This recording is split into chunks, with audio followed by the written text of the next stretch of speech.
আজকের বিষয়কে পেয়ে না আমাদের দারুণ আনন্দ হলো। কি রে, তোর আনন্দ হয়নি? হয়েছে, কিন্তু কালকে আমার সব থেকে বেশি আনন্দের দিন। কেন রে? টনির সঙ্গে আমার অনেকক্ষণ কথা হয়েছে, ও আমাকে অনেক ভালোবাসে। তার মানে টনিকে তুই ভালোবাসার কথা বলে দিয়েছিস? না, এখনো বলিনি, কালকে সব বলবো। তাই নাকি? কি বলবি? বলবো তুমি যাকে এতদিন না দেখে পাগলের মতো ভালোবেসেছো, আমি সে তোমার আংটিওয়ালা বন্ধু। আর শুধু তুমি না, আমিও তোমাকে না দেখে পাগলের মতো ভালোবেসেছি। I love you Tony. বাবা, দারুণ দারুণ। এই কথা শুনে তো টনি পুরো পাগলই হয়ে যাবে।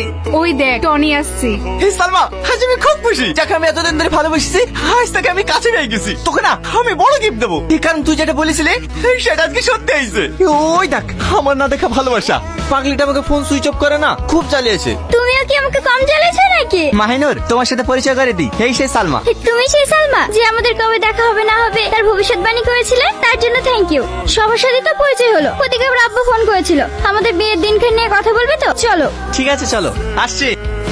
সালমা, তুই এত ভেঙে পড়িস না, একটু শান্ত হ। কি করে শান্ত হবো? টনিকে আমি এত ভালোবাসি, তারপর অন্য একটা মেয়েকে দেখে আমি কি করে মেনে নেবো? আর কাঁদিস না, চুপ কর। আমিও অবাক হয়ে যাচ্ছি, তোর আংটি পড়ে আছে, তুই টনিকে ভালোবাসিস, মাঝখান থেকে ওই মেয়েটা কোথা থেকে আসলো? আমি কিচ্ছু জানিনি, আমি মনে হয় টনিকে পাবো না। না না, টনি তোরই হবে। কি করে হবে? শুনলি আজকে এই মেয়েটাতে বাড়ি থেকে বিয়ে টেটে পাকা করবে। হবে না, তার আগেই আমি টনিকে গিয়ে সব সত্যি কথা বলে দেবো। না, তুই ওকে কিচ্ছু বলবি না। ও যদি আমার ভালোবাসা অস্বীকার করে, তাহলে সব থেকে বেশি কষ্ট আমি পাবো। ঠিক আছে, তাহলে তুই কষ্টই পা, আমি আর তোকে কিচ্ছু বলবো না। সালমা, তোর কথাই সত্যি হলো রে। টনির সাথে ওই মেয়েটার বিয়ে ঠিক হয়ে গেছে। টনি আমাদের সবাইকে ইনভাইট করেছে, তুই যাবি তো? কি? না না, আমি যাবো না, তোরা যা। দেখ সালমা, ভেঙে পড়লে হবে না, তোকে যেতেই হবে। টনিকে তুই ভালোবাসিস সেই কথা তোকে বলতেই হবে। আমি সেই সালমা যার আংটি তুমি পরে আছো। না না, আমি বলতে পারবো না। ও সুখে থাকো, এটাই আমি চাই। তুই কি টনিকে ছাড়া সুখে থাকবি? দেখ, তোকে আজকে বলতেই হবে, না হলে তুই অনেক পস্তাবি। এটাই তো লাস্ট সুযোগ, আর কোনোদিনও পাবি না। চ, এক্ষুনি যেতে হবে। Congratulation Tony. আরে, তোরা সবাই আসছি। আয় আয়। টনি, তোকে তো আজ বিশাল হ্যাপি লাগছে রে। হ্যাঁ ভাই, তুই ঠিকই ধরেছিস। আমার হ্যাপি থাকার কারণ হচ্ছে এই যে আমার জীবনে অনেক সুখ এনে দিয়েছে। কি রে, বিয়ে পড়াবে কখন? এখনো তো কাজী সাহেবে আসেনি। এই তো দেখো তো কাজী সাহেব কত দূর আসলো। সালমা, এটাই লাস্ট সুযোগ। কাজী সাহেব এখনো আসেনি, তুই তোর মনের কথাটা বলে দে। না, আমি বলতে পারবো না। দেখ, তুই যদি টনিকে সারা জীবনের মতো পেতে চাস, তাহলে তুই তোর মনের কথা বলে দেগা। এটাই তোর লাস্ট সুযোগ। টনি, তোর সাথে আমার কিছু কথা আছে। হ্যাঁ বল। কি রে, তুই কাঁদছিস কেন? টনি, আমি তোকে অনেক ভালোবাসি।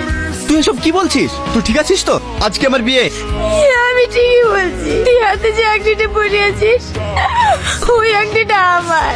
আমি তো সে না দেখা ভালোবাসা, যার সাথে তুই প্রতিদিন রাতে ফোনে কথা বলছিস, যার সাথে তুই এক রাত কথা না বলে থাকতে পারছিস না।